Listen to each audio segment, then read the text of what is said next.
Kakhas Hills Autonomous District Council KHADC kalarai ban ajungmut syaka sorkar baka jingdon ki MDC Kakhas Hills Autonomous Territorial Council KHATC kade ban long tang lai phuengut om hadu sauphongut ka jingilang jungbaro ki MDC ka KHADC kentup kaliang senchar bat kaliang persya kila menjuri kane Chief Executive Member CEM ka KHADC uba tinwel dekhar ulai thu bahadin balawai ka jingilang mentaka sengi ka jingilang kala syemru ka juk kusur kumaladap ajungmut de ki isi syaka sorkar baka jingdon ki MDC kendai arp khandai plus R kan long lai phuai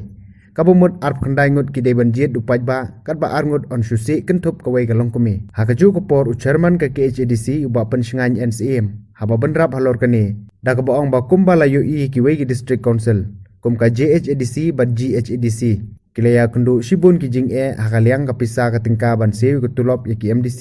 bade ki nong trei badlada penbu ni ki MDC kan wanra ka jing ka pisa ka pilan ya ka council bar ban lain ka ne ka jing kim kwa ban penbu ni ki MDC ulong ru ba ya ki arngut ki MDC on tung do ulan lengba ka jing ajungmut ka council ne ka sorkar bantung MDC ni ka jing start ulan ni kwa ban long jar halor ka ne ulong kumju CM ulong ba ka jingilang kala persya ru ya ki kentin unrepresented tribes ne bantungi ki wei ki jaj ban reo ka Autonomous Territorial Council bat ki larai ban ajingmut ban pendu no ikani halor ka jing yo lat ki wei ban yeshim banta ha ka election UCM lambat uba pensingan uba polling do ki long ba ka council kalayat kat kum ka rule sis pa arpupra jong ka edi rule ka baladap ban penklah ka por bolong CM uba HS sila ban khangla di ki wei ban yeshim banta ha ka election tangwai ka ni ki jing penklah dang sa teng ha ka mi jong ka sorkar bot ulat ke jela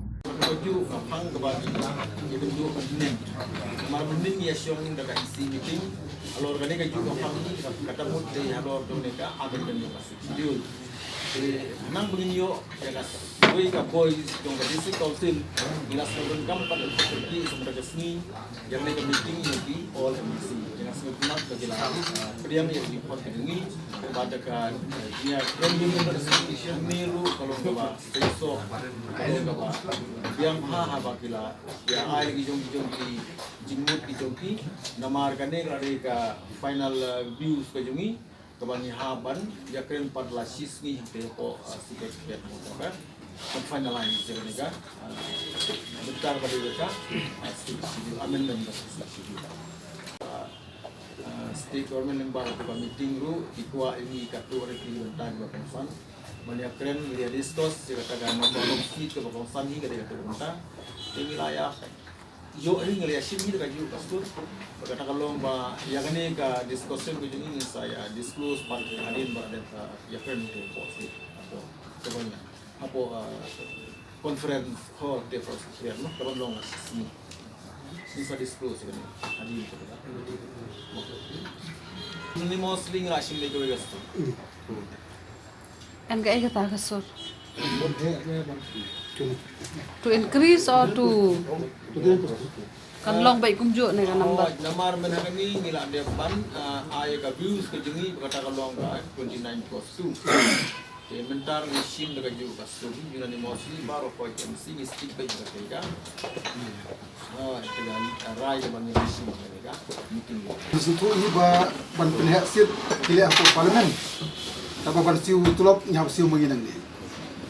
hajan dia hadu menta dambagla prabanai jimio tulop ki MDC berki employee hagrails kumba sipo khasan banai tengirung i ba kanang create yang ka financial burden daga ba penha yagi tengiyong bala kumno i instik 29 plus 2 nang bangin long financially safe na kamta jimi itu job namar ba lagalong haga jigire binong train haga jigire ka number of seat haga jigire bagi MDC ni ko dunna namar ba yo ka burden haga financial payment silent yiru iko pan long silent ba de kata ka jiu ka shong haga jing wisdom jong u governor ka state ba ka council hagni ni practice kan one ni practice na kay na Assam Meghalaya district council teka mo exam bang na nga prashna karon wala ka ni tuno mo MDC lala follow by the present existing edil te kajimut ngi kalong hangni persya kamane persya nyimpa bani kan kata kabani kwa man ta kalong bagade ban long kumbalong ka jentia bagasyong ha wisdom jong ka governor ka council kong nominate who will nominate the governor on the advice of the government or on the advice of the council. The other end ka syong ka wisdom. Jong ka state, jong governor, ne jong ka council. Kum to nomine and hum not nomine. Why we be specific? Balik yung bandong specific. Yung imong specific, ni syong by two nominate, one women. Teu tau way te ka syong ka start the government, governor, the council. Of local self-governance. Bah. And the term municipal council shall be the town committees constituted and established by the autonomous territorial council. Dapat.